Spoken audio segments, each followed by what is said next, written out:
Welcome to the Fran Snyder Podcast, where I talk to artists and music fans to explore how music connects us through great stories and experiences. Brought to you by Listening Room Network. Today's guest, singer-songwriter Joy Ike. And we are live with Joy Ike. How are you doing? I'm good. Hi, Fran. Good to see your face. Likewise. So you and I have a delayed meeting because you are going to be part of the next Listening Room Festival, which was supposed to be last March, and it's on extended delay, probably till early March of next year. So we haven't met you, but I miss you. Yeah, I feel like I know you with all of the back and forth over what seems like a year now, I guess. Yeah. And just so you know, one of the formalities of this podcast, since everybody's so casual these days, we usually do proof of pants at the beginning, but considering the top that you're wearing, we're going to skip that because you look like you're ready to go out. I love it. Well, I will show my proof of pants because I do not wear polka dots except in the house. So as good as no pants for me. I got to start with a compliment. You released a fabulous CD called Bigger Than Your Box that I've listened to probably 100 times. So congrats on that. It's just a wonderful record. I love the rhythmic nature of your piano playing. It really just complements your voice really well. Deep material with nice grooves. It makes me feel like an empowered woman. Mission accomplished. Yeah, it's really, really great stuff. My introduction to you was the Tiny Desk concert video with you and your sister. And I guess your sister plays with you most of the time when you do live shows. Yeah. And for the audience, you need to know that it's Joy and Peace. Mm-hmm. Like, so some clever parents there. I met a woman once whose name was Joy, and her parents were of the hippie generation. Yeah, everyone thinks my parents were hippies when they hear our names.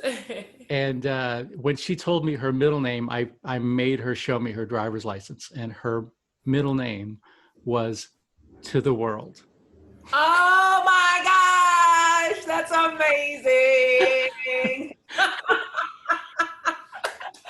Oh man, that's Could you imagine? Joy to the World, Ike. Wow. Yeah, I actually do spend a lot of time thinking, oh, what if I married some dude whose last name was like Fool or something? Like Joyful, you know? I guess it's got to be a really good last name. Yeah. I'll think of one by the end of this podcast. So one of the cool things that you do that isn't really talked about, especially in our network, because we're a global network and we really sort of empower artists to go far and wide, and whether it's finding an anchor date or filling a gap in an existing tour, a lot of the artists in our network really join our site with the intent to go wherever the opportunities might be. And you made a decision a few years ago to really focus on being a regional artist. I would like you to talk a little bit about that decision and how it's helped you. Yeah, gosh, I never really thought of it that way, but I think that's true. In some ways, yeah, I got burnt out, and I think every artist hits that wall eventually where they're just done and they're tired, and maybe it's just for a season, for a year or two to like step back and before re-entering. But yeah, I definitely was doing the go anywhere and everywhere whenever kind of thing, and I loved it because I met people that I never would have met otherwise, and there were so many places that I saw I never would have seen. But I think it was, I can't remember the year. It might have actually been around the release of Bigger Than Your Box when I really made that this decision definitively to not go on the road and just keep going and going and going. And I found that my yeses were stronger and my nos were stronger. In other words, the shows were quality over quantity. And instead of coming home from a trip feeling like I was completely depleted, it was the opposite. I was energized and ready to do it again. So it's not necessarily that I'm staying regional only, but my intention, especially these days, is if there's someone who's asking me to come out to a place that I'm flying out to, and I still fly out to places all the time, not in 2020, flying out to places, but not going there unless there's already a strong anchor date and a potential one or two other things that I can add to that. So I try not to go anywhere unless it's a solid 3 days.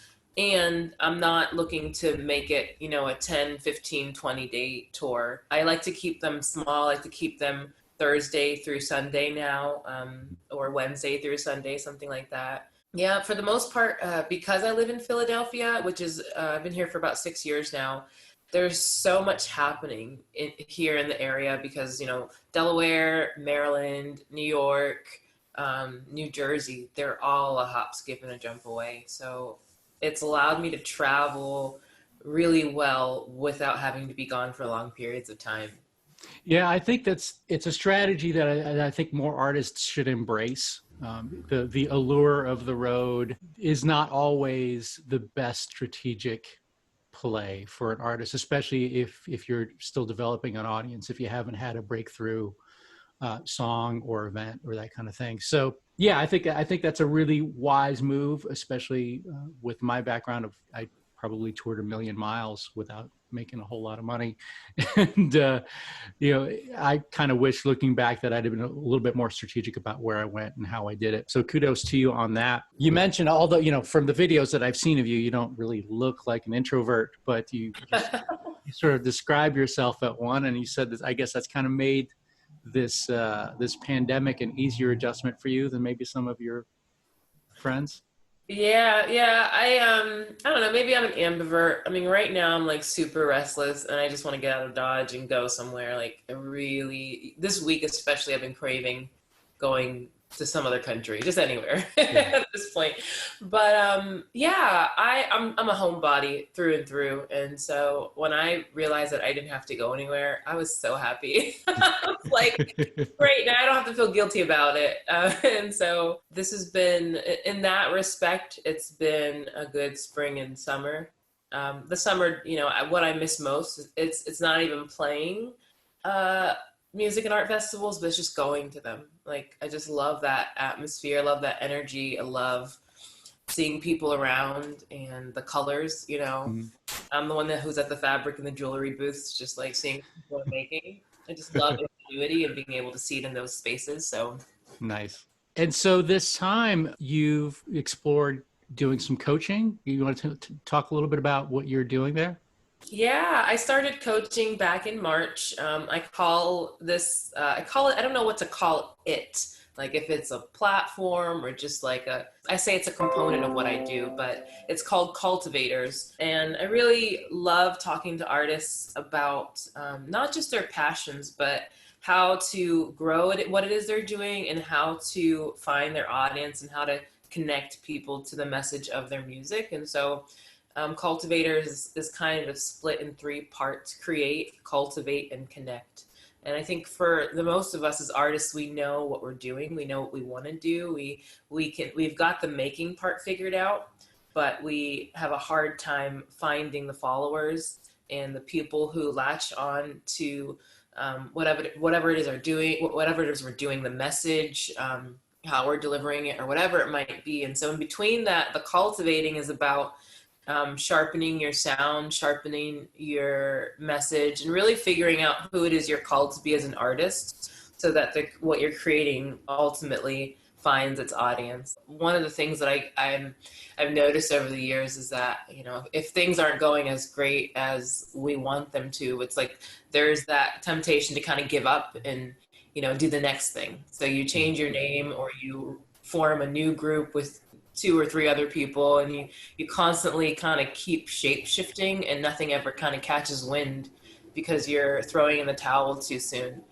So I like talking to artists about what they're really passionate about. Yeah, they're passionate about making music, but what is it about music, and what is it that you find yourself consistently gravitating to, or maybe even what kind of audiences are you regularly gravitating to in your creation, and using that to help you kind of get maybe more of a pinhole of what it is you do, and how to do it better. Are you doing this one-on-one or in groups? I'm doing it one-on-one. I host every 3 or 4 weeks a group chat session, which is free to artists. So just talk about any questions they have about branding, booking, marketing.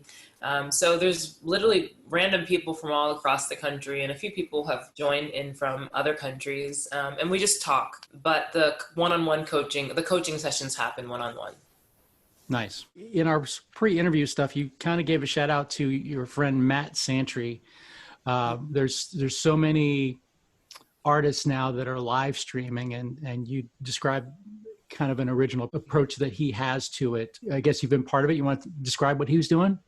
Yeah, Matt's great. He's a good friend here in the Philadelphia area, and from the very beginning, like the very onset of the pandemic, he was doing the in the round sessions in Zoom streams and on Facebook with artists. So, there's so many different platforms now that you can stream through, and he was feeding it to Facebook. But I think a lot of people are catching on to that these days. But in the very beginning, when after like a month or two of the streaming, I think the audiences were kind of getting tired of us playing to the screen, and there's not a lot of banter, but his streams for me are much more entertaining and much more engaging because artists are talking back and forth while also engaging with the audience. Yeah, I think more people are doing that now, but it was cool to see that from the get-go with him, especially because, Facebook doesn't allow you to do that unless you're pushing the video onto Facebook from some other place.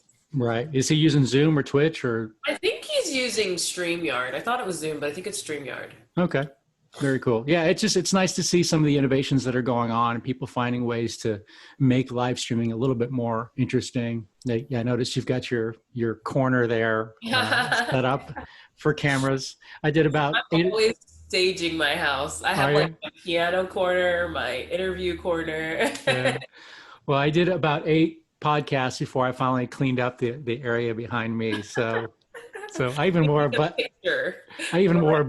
button-down shirt for you today. This is great. So, well, I'm just really classing this joint up. It's great. I love it. If you're enjoying this podcast, can you pause for a moment to like, review, and subscribe? Please help the world discover our music community and the wonderful artists that we support. Your feedback makes a real difference. So you touched on this a little bit, but I'd like to, I guess for you personally, let's talk about the balance between creating and marketing and how you find your own balance there. Do you have contained bouts of writing? Do you set aside time for writing and then set time for marketing? Do you bounce back and forth? How's that process for you?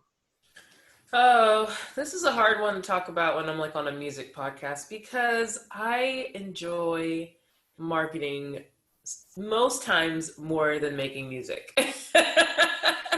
And I know that sounds terrible as an artist, but I don't know. I think it's just in my blood. After graduating from college, I thought I wanted to be an A&R person when I'm in school, and I was a communications major, and I was like, I'm going to work at a record label, and I'm going to do artist development, all of that. For as long as I can remember, and as far back as I can remember, I was the kid in school passing out flyers, telling people about things and why they needed to show up at things. And so after graduating from college, I worked as a publicist, and it was at a book publishing company. So my job was like a dream come true because I was putting together the press releases and setting up the book tours and setting up like radio and television interviews and things that were fun for me because it was exciting to get the word out about new things. And so now it's like I really have to push myself to create. And I'm not one of those prolific writers who's always writing. I kind of go through bouts and seasons of that. For me, I kind of have to discipline myself to do the whole music making thing. And I get more excited about sharing it and, posting on social media about what's coming and what's happening. And so in some ways, I've kind of reconciled with the fact that the reason I love making music is because I get to give it away. You know, I get to like put it out there. And, you know, wrestle with stuff and figure stuff out because that's what art is. But it's for me giving out to people. I mean, everybody creates differently, but one of the things that I've learned about motivation is it really helps if you have immediate feedback. So when you are checking off items on a list throughout your day, whether that's part of your marketing tasks or whatever, there's a built-in satisfaction of like, you feel like you're building momentum and you get on a roll. And that is really lacking in the songwriting process. You don't feel like you have a win until you've got a good demo, or you play it with a band the first time, you know, you finally nail the vocal or whatever. Yeah. These are the little wins that you get, but those are so far down the writing process sometimes. Yeah. And for me, I think that's part of what makes songwriting so difficult, because you're the creator and you're the judge for this long process of second guessing yourself and seeing where you can go. And there's nobody to say, yes, you got it. That is greatness. That word, that line, that choice, that where you're going with that melody. You might feel it a little bit, but you get no outside validation until you're done. Oh man, can I tell you, for my last album, for Bigger Than Your Box, that was the hardest part of making that album, because that one for me, I felt like I had to go into hibernation mode to work on it, and I had to really just like the year before I went into the studio. I kind of just felt like I was in this little bubble and I knew what I was doing, and I saw it. Like I saw the whole thing coming out, you know, all the pieces were coming together. But, you know, in talking about it, like no one had anything, no physical proof. So it was just this idea that was just floating around to everyone else. And I don't remember being on the road that much that year, but I just remember feeling like I couldn't actually tell people what I was doing with my time, because I was literally just at home, like making music and, you know, theorizing and all that stuff. It just felt weird. Just felt really weird. Yeah, and there's nobody to high five when you're done, right? Yeah. Like, so for me, releasing that album was like, I was like, I'm finally putting the last literally 4 years of my life out, like everything that I've been working through, and especially the last year. So yeah, it's a balance. I think, you know, some of the most successful people out there are people who do something where they enjoy the process. And the idea of, you know, being a singer-songwriter, that process, very few people, I think, develop a process that makes them happy while they're doing it. Yeah, I think you're right. Yeah. It's like a relief to finish a song. It's not That's me. I'm just like, I got it. And it's a shame too, because it takes me months to finally be happy with the song. Like I might finish it, but I have to go back over and over and over again. I'm just like, something's just not right still. And it's not until like yesterday I sent out an email to my producer, and I finally have a song that I want to put out. And like, for me, this is a long time coming. I mean, I put something out in March, but this one feels different. Like it feels like it's the sequel to Bigger Than Your Box. It's not an album, it's just a song, but it's in that same like spirit and vein and everything. And I'm just like, this is it. I think it's ready. I'm not sure, but I'm like ready to move forward. And I'm anticipating the release of this one. One of the more recent things of yours that I've seen was your video of Mr. Rogers' song, Won't You Be My Neighbor? Yeah. And that was such a joyful number, and it's such a cool way of, I love what you did with the chorus and made it a little funkier. And you don't know this, but I'm French Canadian. I came to the United States when I was in third grade. And Mr. Rogers was like this foundational show for me. That and Sesame Street were a big part of how I learned to speak English. Wow. And you know, I would come home from school every day, eat a can of sliced sugared peaches and watch Mr. Rogers. I just love that. So when I saw that video of yours, it was like it brought back a lot of memories, and it was so well done. How long ago did you do that? And this is like certainly after Bigger Than Your Box, right? Yeah, that came out last fall. I created that version of the song or that arrangement. So I'm from Pittsburgh, and Mr. Rogers is from Pittsburgh, and he did the Oh, show. Yeah, he did the show out of the PBS station there. And back in 2018, actually, the station was kind of commemorating, I think it was his 50th anniversary. And so they were doing a series called The Sweater Sessions, where they were asking singer-songwriters who were from Pittsburgh or still living in Pittsburgh to do a tribute for him. So either do their own version of Won't You Be My Neighbor or write a song in tribute to him. So I decided to just, spice up or just have fun with the song. I just wanted to do a version of the song that I thought would be fun, but that was the album release year. And so much was happening and the conversation fell off with WQED. And so when the Tom Hanks movie was about to come out, I was like, well, I've got to put the song out and I've got to put it out now. This is my last chance in like that window of opportunity. So yeah, fantastic. Yeah, it was fun to watch. The video was great. The song's great. One of the other things that you mentioned, I'm not sure if I pronounce it right. Is it enneagrams? Oh, Enneagram. Yeah. Yeah. I normally ask artists, what their favorite podcasts are right now. And you mentioned one called Typology. Yeah. And that made me think of like fonts, I was like, okay, she's listening to a podcast about fonts. I had to look up what enneagrams. You want to share with us what that is and Yeah. why you find it so interesting? Gosh, I hope I can do this justice. But yeah, so the Enneagram, so Typology is the host of the show. His name is Ian Cron. And Enneagram is basically this, some people would liken it to like Myers-Briggs or any of those other like personality strength finder tests. But it's very different. It's kind of helps you to understand people's personalities, not necessarily based on how they act or how they relate to you, but really their motivations behind what they're doing.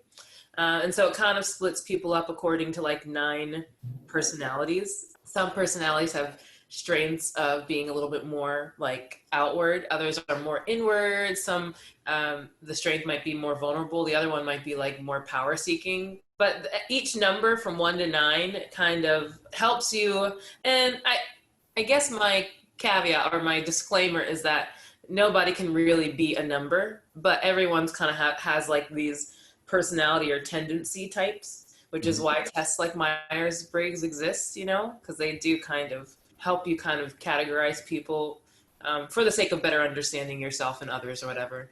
Right. So Enneagram is like another way to do that, but it's just very intricately different. And so I always suggest that people go and go and do some digging, because I think it's helped me kind of understand myself better, understand other people better.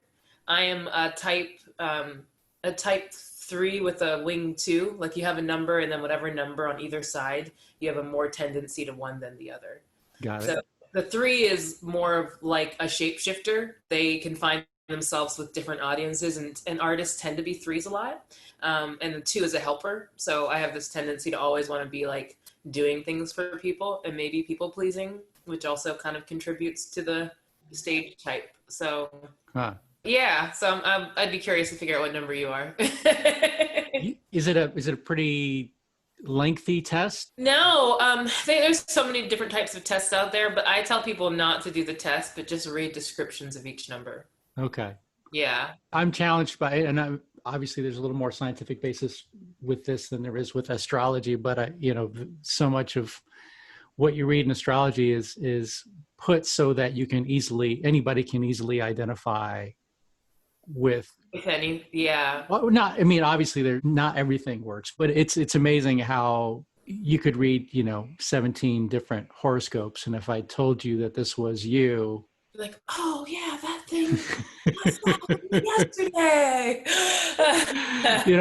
It's not unlike when and I love this subject, the idea of when you write a song that you feel is intensely specific and personal to you. It is uniquely your story.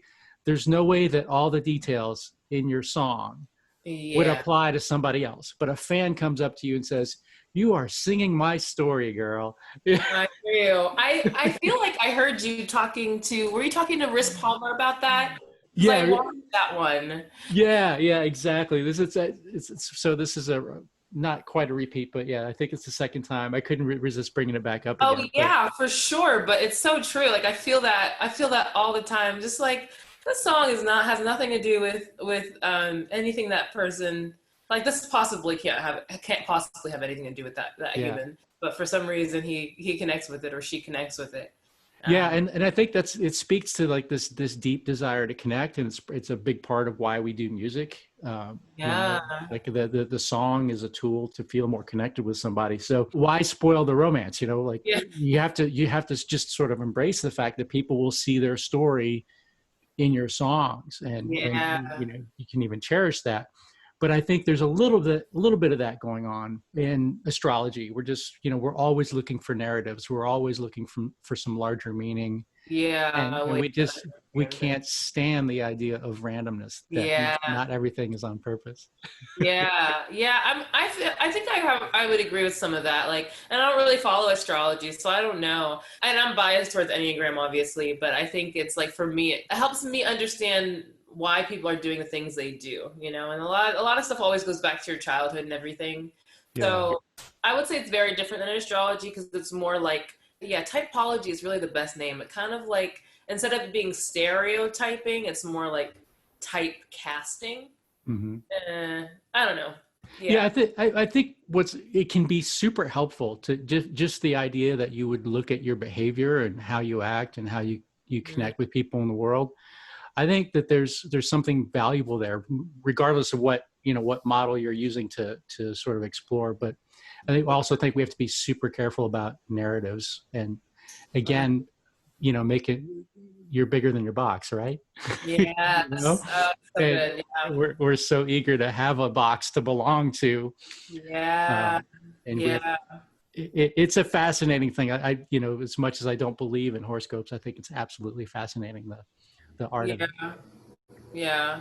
I'm So with you on that. There's this something that I love about what this podcast. He always says like all models are helpful, but none are right, or something like yeah, that. all models are Like, wrong, but some are helpful. but some are helpful. Yeah. Yeah, And I that's really love that because I think you can get so stuck in saying, well, I'm this type of person, therefore I can't change or I can't do anything differently. And then you kind of feed into what you so want to be who you are when it's not actually, it's really a crutch and it really becomes really like binds you and makes you stuck. Yeah, I mean, a clear example of that is if you're trying to quit smoking and you identify as a smoker. It's like it's not Yeah, just something that you do, it's part of your identity. And you say, I'm a smoker and I'm trying to quit, as right. opposed to you don't have to identify with a piece of paper with tobacco inside of it. That Yeah, doesn't have to be a core part of your humanity. It's yeah, it's a yeah. it's just a bad habit you picked up. And there, My mom would love you for this. She's a doctor, and she hates when we tell her we have something. She's like, "Don't claim that over your life." oh yeah. Of course, she says it with a Nigerian accent, but she hates when we say, "Oh, mom, I have this. Mom, I have that." She's like, "No, you don't have that. You might be like struggling with that or trying to get over it, but you don't have it. Don't claim that." Right, right. I think how we talk to ourselves is so important. Yeah. We're quick to believe our own little riffs on, Yeah. just like we just feel like saying what we identify with, and you say it enough times, it starts to become part of you. Yeah. Yeah. So, That's true. so what are you working on now? Hmm. I ask as you lift the cup to your mouth. Wow, what am I working on now? Well, I really want to. I emailed. I think I mentioned this already. I emailed my producer yesterday about going into the studio to work with him on a project. And man, it's such a crazy time in the world. And I hate the political conversations, so I just don't do them. But I feel like my job as the artist, at least my job right now, is to push out a little more hope in the world. Like, Mm, and I've always kind of felt that pull towards that part of that aspect of music making, but I feel like now more than ever, like music is the only thing that's going to pull down walls for people and make people want to have conversations with each other, no matter what side they're coming from. Because you can't do anything outside of relationship, but relationship doesn't happen when we all have our walls up and, you know, we're screaming at each other, let alone the fact that we can't actually see each other face to face. And so, yeah, I just feel like this strong, like, magnetic pull to creating something in some kind of way will, like, pull down that invisible wall of I don't want you, I don't want to hear you, and I don't want to know you, sort of. I mean, that's one of the helpful things about music, right? Is you can get online and you get caught up in some argument on social media someplace because somebody misspoke or was a little less sensitive than they should have been or whatever, and you wind up caught up in a battle of nothing, you know, nothing. And instead can find a song or an artist who's singing about connection and trying to get you to understand what we all have in common. And I think music's a really powerful thing, and it's wonderful that you're using that to try to bring people together. Yeah, I think that's what I miss most really about music, about playing right now. It's like music and entertainment is like one of the very few things that brings people together from all different backgrounds. There aren't many other things that do that. And so it's a weird world to be in right now when you can't share space with people. I think we all kind of know this, whether subconsciously or not, but it's like that is probably one of the things that's hurting us right now. You know, as much as we're trying to stay safe and everything, it's like when you don't get to see people in person and when you don't afford yourself the opportunity to remember that everyone's human and that you don't have to tear them down or dehumanize them or whatever. When you lose those opportunities to do that, you begin to make enemies, invisible enemies sometimes. All that to say, I have all these like lofty dreams for this song that I'm putting out in hopefully in the fall, and there's going to be a music video to come out with it. So that for me is the big undertaking now of kind of envisioning all that and getting that done. With the videos, do you have a crew that you go to all the time, or are you looking, recruiting somebody new for every project? It's usually someone new for every project. There's a videographer that I've worked with a couple different times, but I usually pick a person or a team based on the aesthetic I'm going for and what they've created, and if I feel like they are the right person to create like what I'm envisioning. Right now, I'm looking for the right person for what I'm envisioning for this project. Excellent. Well, Joy, I could talk to you all day, but I try to keep these to about a half hour or so. So thanks so much for making time today. I cannot wait to meet you in person when you come here, probably in March. Please give my best to your sister, Peace. It's always fun to see you guys on Instagram goofing off. They've got amazing dance moves, by the way. So you got to check I'm rooting for one of those. Yeah. Joy's dance videos. That could be its own channel. All right. Well, great to see you, and we'll talk again very, very soon. Thanks, Fran. All right. Bye-bye. Bye. Thanks for listening to the Fran Snyder Podcast. Please subscribe, like, or share to help your friends discover our community. Also, I'd love to hear from you with any feedback or suggestions that you have. You can email me at fran@listeningroomnetwork.com. Fran Snyder Podcast, brought to you by Listening Room Network and TrueFire.com. Learn, practice, play.